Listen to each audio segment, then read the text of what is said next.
a lot of varying degrees of perspectives on this war. Really? You think so? This war was arguably a long time coming, right? Long time coming? I've been not as active on Clubhouse. I've still been doing everything every day related to this issue. Oh, really? Having been in Ukraine as recently as October. Do tell. I would say. One, it depends who you ask, and it depends when they were born. It depends what they do. It depends on their affiliation with both countries, right? So right. It was only in November that I found out that I actually have heritage from the Donbass. Oh my God, mate! You're from the Donbass? An association with arguably, a piece of land that is in modern times recognised as being within Ukraine. Oh, okay. Which illustrates, I think, or should illustrate that there is a high amount of ethnographic overlap between these two countries. Right. Ukraine as a country with its current borders was only created in 1919. 1919? That's over 100 years old, you could say, yeah? Party. Okay. Of the Soviet Union, right? But the identity of Ukraine goes back a long, long way, and I'm not going to go into the Don't tell me the whole history, mate. I can't take it. It's something is a separate discussion, but basically what I'm saying is... What are you saying, mate? One's interpretation of Ukraine, this war, must always incorporate the longer-standing interpretations of history, because absolutely, mate. It's not fair to say that, You've got to go by the history, otherwise it's chaos, mate, and people die. Specifically what I'll do is I'll just outline from my experience what some of the biggest talking points are from people who are pro-Russian or pro-Putin, which I think is different, the war, or at least just... Okay, we're going to jump into a Laura room. All I can hear is an open microphone. You just open your microphone in this room and don't talk, or does anybody talk, or what's on? Right now, what happens? What? You've got your microphone open? Yes, I do. Has the room just started, or is there nobody talking, or? There's nobody talking at the moment. Okay.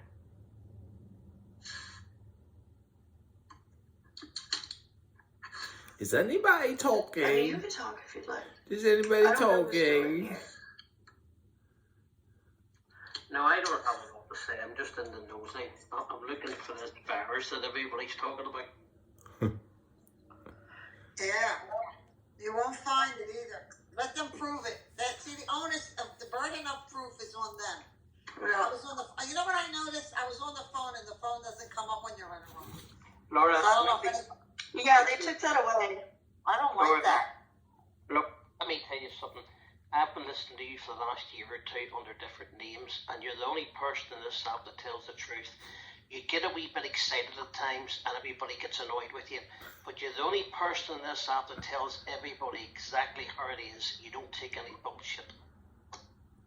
Thank you. You got that right.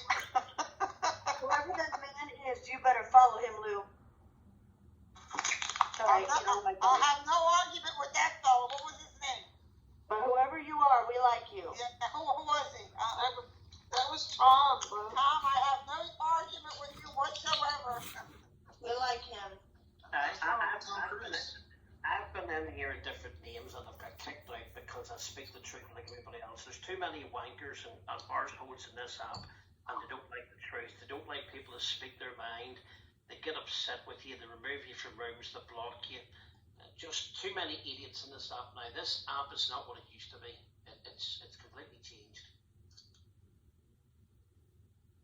Because it seems like there's a bunch of fucking kids on here anymore.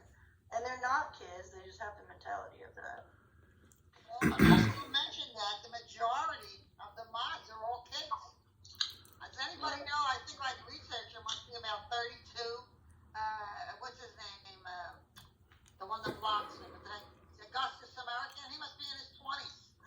Yep. I mean, they're all a bunch of kids, and they think they know it all. That's the joke. They know a lot. I give them credit. They know a lot. But they're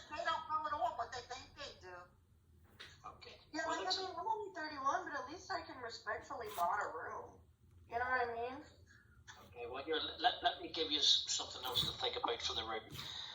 Anybody in this room obviously believes there's no virus, like there's an agenda behind it.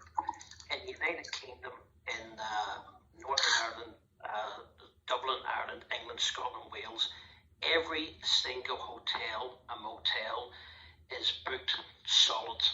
You can't get a hotel. The hotels are full with individuals 18 years to 36 years of age. They're all males. There's no children. There's no females. There's no elderly people. And they say that they're coming here to make a better life for themselves. No, they're not. These are United Nations soldiers being put into our hotels at the government expense. For when civil war breaks out, they're going to put these United Nations soldiers on the streets. Go to Google and type in protests in Dublin, Ireland. Protests in Dublin, Ireland for the hotels. We've got 4,500 individuals in the hotels at our expense, and they're all males, no females, no children. What the fuck? Wow. What the fuck? That's news that I never heard of before. Thank you Yeah. for telling us that. You got a great point there. Now, what I wanted to say, do the people of Ireland realize that, or are they clueless? No, some people's woken up. That's why there's riots in the streets. But the government's taken the sides of and they're putting people in prison if you protest. Go to Google and Google Dublin, Ireland protests, hotel protests, and you see that a lot of people's trying to get these people taken out of the hotels and sent back to their home country. Now, we don't mind people coming into Ireland or United Kingdom to make a better life for themselves. But why they're not bringing their wives, why they're not bringing their children, it just seems a bit suspect. Because they're probably mercenaries or United Nations troops or some other kind of, Black Rock or whatever they use, You've hit that's exactly who they are. They're United Nations soldiers because the Ministry of Defence is paying the bill, not the government. The Ministry of Defence is paying the bill. So the sooner people waking up to this, the better. So, but wait, why are they staying in the hotels? Because they're expecting civil war to break out and they're going to put these into the street to beat us. Ah, okay. So they're like on standby Correct. to like beat down the people when there's civil unrest. Correct. Yes, 100%. That's fucked. Start doing your digging, do your research. Yeah. The United 45,000 of them. They're calling it an anti-racism protest. Is that what it is? My left foot. Yes, but they're putting it down that people protest their racism. They're not racist. They welcome anybody in the country who wants to make a new life for themselves. But these are people who are not coming to make a life. If they were coming to make a life, they would bring their family with them. Exactly. Right. It wouldn't be all male either. Yeah, 18 to 36, all fit and healthy. They're all come in here with designer watches, designer mobile phones, designer clothing. They don't exactly seem like they're poor.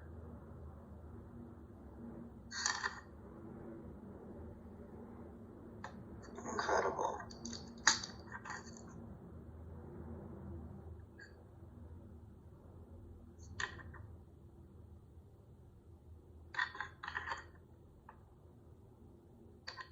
What an incredible lie. How do they come up with this shit? Because too many people's asleep and they don't want to believe that the government want to harm you. And it's, everything that lady Lou has said over the last 2 years is fact. The only problem is Lou gets a little bit excited, so she does when she's talking, and it puts a lot of people off. But you can't take away the fact Lou is correct. There's Yes, not one right. thing. There's not one thing I could pick on Lou's saying is incorrect. She has really done her homework. Really done her homework.